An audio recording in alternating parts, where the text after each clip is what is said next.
बिस्मिल्लाहिर्रहमानिर्रहीम।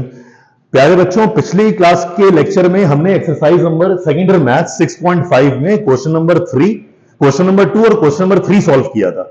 बेटे आज के लेक्चर में हम पार्शियल फ्रैक्शन का क्वेश्चन नंबर 5 सॉल्व कर रहे हैं। अब इस क्वेश्चन नंबर 5 में जरा चेक करना बेटे, सवाल दिया हुआ x square plus 2x plus 3 divided by x cube minus x. मुझे बताओ बेटा, जो नीचे डिनोमिनेटर दिया हुआ है इसको अभी हम ये टर्म्स की फॉर्म में लिखा हुआ है एक्स माइनस एक्स क्यूब, हमें तो फैक्टराइज फॉर्म में लिखना होता है, फैक्टर्स की फॉर्म बनानी होती है। तो बच्चों फैक्टर की फॉर्म बनाने के लिए ध्यान से देखो, इन दोनों में से एक्स आ रहे हैं ना कॉमन। तो जैसे ही हमने दोनों में से एक्स कॉमन लिया तो बेटे एक्स क्यूब में से एक्स कॉमन लिया तो खाली एक्स स्क्वायर बचा। बेटा माइनस वैसे ही आ गया, एक्स में से एक्स कॉमन लिया तो खाली 1 बच गया। अब आप मुझे बताएं बेटा, ये जो एक्स स्क्वायर माइनस 1 लिखा हुआ है इस पर तो मजीद फॉर्मूला अप्लाई हो रहा है ना, ए स्क्वायर माइनस बी स्क्वायर, क्योंकि हम 1 को मान सकते हैं 1 स्क्वायर। तो जब मैं इस पे ए स्क्वायर माइनस बी स्क्वायर का फॉर्मूला खोलूंगा तो उससे 2 ब्रैकेट और आ जाएंगी, एक बार ए प्लस बी, एक बार ए माइनस बी, यानी एक बार एक्स प्लस 1, एक बार एक्स माइनस 1।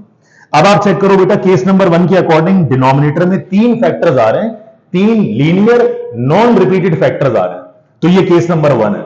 अब चूंकि 3 फैक्टर्स आ रहे हैं तो आपको पता है पार्शियल फ्रैक्शन जो बनाओगे वो आप 1 या 2 नहीं बल्कि 3 बनाओगे। तो जब 3 फैक्टर्स आते हैं बेटा तो 3 कांस्टेंट इंट्रोड्यूस होंगे, एक ए अपॉन, फिर प्लस बी अपॉन, फिर प्लस सी अपॉन। तो यहां पर जो पहला फैक्टर था बेटे वो ए अपॉन की फॉर्म में, या बी अपॉन की फॉर्म में, या सी अपॉन की फॉर्म में, वही चेक कर रहे हो बेटा मैंने किया क्या किया। अगले स्टेप में इसको एक्सप्रेशन ए का नाम देके पूरे इस इंटीग्रेंड को उठाया और इसको पार्शियल फ्रैक्शन में कन्वर्ट करवा दिया। ऊपर वाली वैल्यू नहीं देखता है बेटा, ये मैं बात पहले ही बता चुका हूं आपको, सिर्फ नीचे वाली वैल्यू देखो। ए के साथ एक्स आ गया बेटा, प्लस बी के साथ एक्स प्लस 1 आ गया, और सी के साथ एक्स माइनस 1। क्लियर हो गई बेटा बात ये। अब जरा सवाल को बेटा आगे कंटिन्यू करते हैं। अब बताइएगा बेटा, अगले स्टेप में हमने लिखा x square as it is, फिर plus 2x plus 3 as it is. बेटा डिवाइड में ये तीनों फैक्टर्स आ गए, एक्स भी आ गया, एक्स प्लस 1 भी आ गया, और एक्स माइनस 1 भी आ गया। राइट साइड पर बेटा इन सब का एलसीएम निकाल लेना। अब याद रखना बेटा, चाहे 2 वैल्यूज मल्टीप्लाइड फॉर्म में हो, डिफरेंट वैल्यूज हो, दोनों को मिला के लिख देते हैं, वही उनका एलसीएम होता है। अगर 3 वैल्यूज बेटा मल्टीप्लाइड फॉर्म में हो तो तीनों को मिला के लिख दो बेटा, वही उनका एलसीएम होगा। तो यहां बेटा इन सबका एलसीएम क्या किया जाता है, एक्स, फिर एक्स प्लस 1 और फिर एक्स माइनस 1। यहां तक जरा कॉपी कर लें बेटा सारा स्टेटमेंट। अब चेक करें बेटा, अब याद रखना बेटा करना क्या है, यहां पे पूरे डिनोमिनेटर को ना बारी बारी, पूरे एलसीएम को बारी बारी डिनोमिनेटर से मैच करते रहो। जो सेम होगा वो कैंसिल हो जाएगा, जो बचेगा वो ऊपर वालों से मल्टीप्लाई होकर नीचे उतरेगा।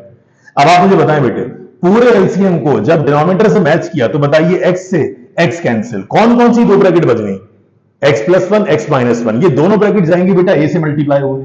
तो ये बन जाएगा ए के साथ कौन कौन सी ब्रैकेट, एक्स प्लस 1, साथ में एक्स माइनस 1। अब बताइए बेटा, प्लस के बाद जब आप सेकंड वैल्यू बी पर आएंगे तो बताओ बेटे एक्स प्लस 1 से एक्स प्लस 1 कैंसिल हो रहा है, कौन कौन बच रहा है, एक्स और एक्स माइनस 1। तो बेटा बी के साथ कौन कौन आ जाएगा, एक्स और एक्स माइनस 1।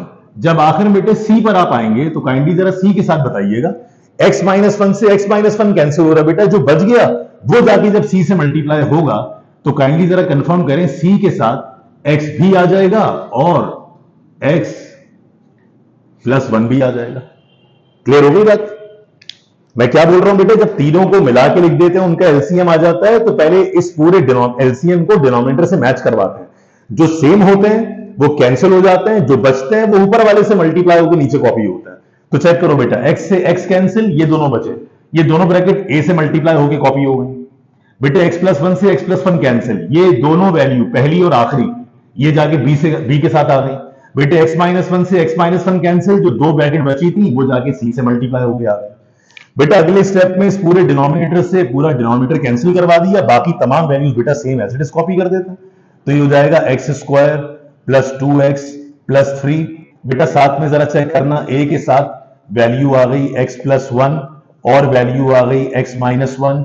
बेटा बी के साथ वैल्यू आ गई एक्स, फिर साथ में एक्स माइनस 1, और बेटा सी के साथ वैल्यू आ गई एक्स और फिर साथ में आ गया एक्स प्लस 1।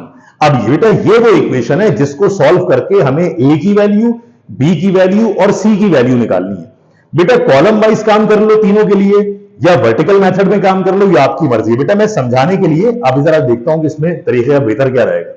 बेटा इस इक्वेशन में आने के बाद अब याद है आपको पिछले तमाम सवालों में किस पर गए थे? बिल्कुल ठीक, पहले डिनोमिनेटर पे, यानी पहले फैक्टर पे। तो हमें करना क्या होता है बेटा, जो भी पहला फैक्टर होता है उस पहले फैक्टर को बेटे हम जीरो के बराबर मान लेते हैं। बताइए बेटे, हमने x को मान लिया जीरो के बराबर। अब मुझे बताइएगा, जब x को जीरो मान लिया तो इस पूरी इक्वेशन में जहां भी x आएगा बेटे वहां जीरो आ जाएगा। लेकिन आप जरा ध्यान रखें बेटा, इस वाले x की जगह जब जीरो आएगा तो ये b वाई भी खत्म हो जाएगा। जब बेटा इस वाले x की जगह जीरो आएगा तो ये c वाली पूरी टर्म भी खत्म हो जाएगी। मतलब अगर x को जीरो मान लिया जाए तो ये वाली पूरी टर्म जीरो, ये वाली पूरी टर्म जीरो, इसकी जिंदगी में सिर्फ a कांस्टेंट ही बचेगा। तो मैं क्या कर रहा हूं, x की जगह जीरो यहां पुट करवा रहा हूं। जब बेटा जीरो को यहां पुट करवाया तो जीरो का स्क्वायर जीरो, जब बेटा जीरो को यहां पुट करवाया तो 2 टाइम्स जीरो जीरो। सिर्फ उल्टे हाथ पर बेटा पहली वैल्यू क्या बच गई? बिल्कुल ठीक, 3 बच गया। बेटा राइट साइड में पहली वैल्यू पर आए, इस x की जगह आ गया 0 + 1, बेटा इस x की जगह आ गया 0 - 1, बाकी x की जगह 0 यहां भेजा तो सब 0, x की जगह यहां भेजा 0 तो सब 0, वो लिखने की जरूरत ही नहीं है। अब इसको सॉल्व कर लो बेटा, तो ये वाली वैल्यू 3 तो वैसे ही आ गई। बेटा a लिख दिया, 0 + 1 1 हो जाएगा, बेटा 0 - 1 -1 हो जाएगा, यानी वैल्यू हो जाएगी 3 = बेटा -1 को 1 से मल्टीप्लाई किया -1 को a से मल्टीप्लाई किया तो -a। अब आप सब जानते हैं किसी इक्वेशन में बेटा अगर एक साइड पर माइनस हो और वो माइनस यहां से आप हटाएं तो उस माइनस को यहां से हटाएंगे तो उल्टे हाथ पर शिफ्ट करवा देंगे। तो जब एक साइड में से नेगेटिव साइन हटाया जाता है तो वो माइनस साइन दूसरी जगह शिफ्ट हो जाता है। तो अगर 3 बराबर -a है तो -3 बराबर है, या इसको इस तरह समझ लो बेटा, -a वहां जाके बन गया +a और +3 जब वहां गया तो बन गया -3, जिसमें आपको आसानी हो बेटा। सही है, -a वहां जाके +a हो गया, +3 वहां जाके -3, तो a बराबर हो गया -3 के। ये तो बेटा हमने पहले स्टेप में x को 0 पुट करवा के, यानी पहले फैक्टर को 0 माना तो एक ही वैल्यू आ गई। अब आएंगे बेटा अगली वैल्यू में दूसरे वाले फैक्टर पर। अब जब दूसरे फैक्टर पर आए बेटा तो हमने लिख दिया पुट x + 1 = 0। जब बेटा x + 1 = 0 लिखा तो उसमें से x की वैल्यू क्या? वेरी गुड, क्या आ गई? सिर्फ -1। अब बता दो बेटा मुझे, पहले तो x + 1 देख लो, x + 1 चेक करो बेटा, एक इस वैल्यू में आ रहा है, x + 1 एक इस वैल्यू में आ रहा है। तो जब x + 1 को 0 यहां पुट करवाएंगे तो 0 जैसे ही आएगा बेटा सबके सब 0। जब x + 1 की जगह 0 यहां आएगा तो ये पूरी वैल्यू 0, सिर्फ बेटा यही वाली तो वैल्यू बचेगी जिसको हमें सॉल्व करना पड़ेगा और x की जगह यहां पुट करवाना पड़ेगा -1। तो starting from the left hand side, x की जगह लेफ्ट हैंड पे ये बन गया -1 का स्क्वायर। बेटा फिर साथ में +2 वैसे लिख दिया, x की जगह आ गया -1। बेटा सबसे आखिर में +3 एज इट इज आ गया, राइट साइड पे आए, ये पूरी वैल्यू 0 हो चुकी है, ये पूरी वैल्यू 0 हो चुकी है। अब जो b वाली टर्म बची है बेटा, उसमें जहां x आया उसकी जगह -1 आ गया, और बेटा जहां x आया उसकी जगह -1 आ गया, साथ में -1 वैसे ही लिखा हुआ, ये वाला ये वैसे कॉपी कर दिया। बेटे -1 का स्क्वायर करोगे तो +1, 2 को -1 से मल्टीप्लाई करोगे तो -2, आखिर में वैल्यू आ जाएगी 3। राइट हैंड साइड पर बेटा b को जब -1 के साथ लिखा तो आखिरी ब्रैकेट कंफर्म कर दीजिए बेटा, -2 हो जाएगी। अरे यस, -1 को ऐड किया तो -2। बेटा जरा इन सब वैल्यू को सॉल्व कर लो। बेटा 1 में से 2 माइनस कराओगे तो -1 आएगा, उस -1 में जब 3 ऐड करेंगे तो लेफ्ट हैंड साइड पर वैल्यू 2 आ गई। बेटा इन दोनों को जब मल्टीप्लाई करवाओगे तो प्लीज जरा कंफर्म करें क्या ये वाली वैल्यू सिर्फ 2 भी नहीं हो जाएगी? कैसे? माइनस माइनस प्लस हो गया, 2 1 2 हो गया, 2 को b से मल्टीप्लाई किया 2b। बेटा 2 यहां मल्टीप्लाई हो रहा है, वहां क्रॉस डिवाइड होगा तो हम लिख सकते हैं 2 divided by 2 is equal to b। बेटा 2 से 2 डिवाइड होके 1 बना, तो हम कह सकते हैं कि b बराबर किसके? 1 के। शाबाश, जरा बेटा वीडियो पॉज करके यहां तक का पूरा स्टेटमेंट कॉपी कर लीजिए अपने पास। तो हमारे पास बेटा जो b की वैल्यू है वो आ रही है 1 के बराबर। अब जिस तरह बेटा हमने b कैलकुलेट किया ना, सेम उसी तरह से अब आएंगे इस थर्ड फैक्टर पर। और थर्ड फैक्टर बेटा हमारे पास क्या है? x minus 1। बेटा जरा आप x माइनस 1 की वैल्यू को 0 के बराबर एज्यूम करवा लेते हैं, उसकी वर्किंग बेटा मैं यहां पे कर रहा हूं, प्लीज जरा ध्यान से बात सुनिएगा बेटा। अब जब थर्ड वैल्यू पर आएंगे बेटा, तो थर्ड वैल्यू यानी थर्ड फैक्टर हमारे पास है x माइनस 1। तो हमने अगले स्टेप में क्या लिखा? अगले स्टेप में लिखा हमने put x minus 1 is equal to 0। बेटा इसमें से x की वैल्यू निकाली तो -1 वहां जाके क्या हो गया? +1। ये आ गया पूरा डेटा हमारे पास थर्ड फैक्टर को 0 रखवा के। अब मुझे बताओ बेटे x माइनस 1 को 0 माना है ना, तो x माइनस 1 को अगर 0 माना है तो जरा चेक तो कर लो x माइनस 1 ब्रैकेट आ किस किस में रही है। एक इसमें आ रही है x माइनस 1, तो जब यहां 0 आएगा तो सब 0, एक बेटा x माइनस 1 यहां आएगा 0 तो ये सब 0, इसका मतलब सिर्फ इसी पर वर्किंग शो करनी है और इस पर वर्किंग शो करनी है, यानी इनमें जहां जहां x आएगा उसकी जगह शाबाश 1 पुट करवाना है। उल्टे हाथ से शुरू करते हैं बेटा, एक्स स्क्वायर लिखा तो ये बन गया 1 का स्क्वायर, बेटा साथ में 2 लिखा x की जगह 1, उसके बराबर में 3, ये वैसे ही लिख दिया। बेटा राइट साइड पे हमें सिर्फ इसकी जगह वैल्यू पुट करवानी है और x की कौन सी वैल्यू 1 पुट करवानी है, तो बेटा c आ गया, x की जगह 1 आ गया, जो x प्लस 1 था वो 1 प्लस 1 बन गया। बेटे 1 का स्क्वायर 1 हो गया, 2 टाइम्स 1 2 हो गया, साथ में प्लस 3 आ गया, c लिखा बेटे 1 लिखा, 1 प्लस 1 को ऐड किया तो 2 हो गया। बेटे 1 प्लस 2 3 बनेगा, 3 को 3 में ऐड किया तो 6 इज इक्वल टू 2 1 इज 2 बनेगा, 2 को बेटा c से मल्टीप्लाई किया तो ट्वाइस ऑफ c, बेटा 2 यहां मल्टीप्लाई हो रहा है, क्रॉस डिवाइड हुआ तो 6/2 बराबर c, यानी 6/2 का मतलब बिल्कुल ठीक 3 बराबर c के, या आप लिख दो c बराबर 3। तो आप चेक कर रहे हैं बेटा पूरे सोल्यूशन को सॉल्व करके बेटा हमने a की वैल्यू मालूम कर ली, b की वैल्यू मालूम कर ली और c की वैल्यू मालूम कर ली।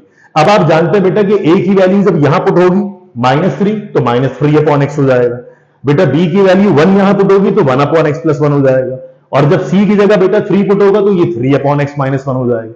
लेकिन बेटा हम a b और c की वैल्यूज यहां पुट तो करवाएंगे, लेकिन इसको रिप्लेस इस ओरिजिनल एक्सप्रेशन a से ही रिप्लेस करवाएंगे जिसको हमें इंटीग्रेट करवाना। तो अब जरा स्टेप देखिएगा बेटा ध्यान से, नेक्स्ट स्टेप क्या बनता है, तो हमने अगले स्टेप में फ्रॉम एक्सप्रेशन a लिखना है बेटा, फ्रॉम एक्सप्रेशन a। अब जब बेटा एक्सप्रेशन a में आप आएंगे तो ध्यान से मेरी बात सुनिएगा, अगले स्टेप में हमने लिखा पहले फ्रॉम a इंटीग्रल की साइन समेत। बेटा इंटीग्रल साइन समेत जो ऊपर वाली वैल्यूज थी, ऊपर वाली वैल्यू सही है, ऊपर वाली वैल्यू डिनोमिनेटर वो सब बेटा रिप्लेस किससे हो रहा है, वो a upon plus b upon plus c upon. तो बेटा a अपॉन था तो पहले a अपॉन हमारे पास था x, a की बेटा वैल्यू हमने मालूम करवाई है -3 तो ये बन जाएगा माइनस का 3/x, फिर प्लस बेटा सेकंड वैल्यू थी हमारे पास, वो सेकंड वैल्यू थी b अपॉन, और b अपॉन कौन सी वैल्यू थी बेटा x + 1, तो b की जगह b की वैल्यू 1 आ गई और अपॉन के अंदर बेटा वैल्यू आ गई x + 1। बेटे आखिर में c था तो c की वैल्यू क्या निकाली है 3, तो लास्ट वैल्यू बेटा c की जगह आ जाएगा 3, तो ये बन जाएगा 3/x - 1, बेटा ब्रैकेट क्लोज करवा के साथ में लिख लिया dx।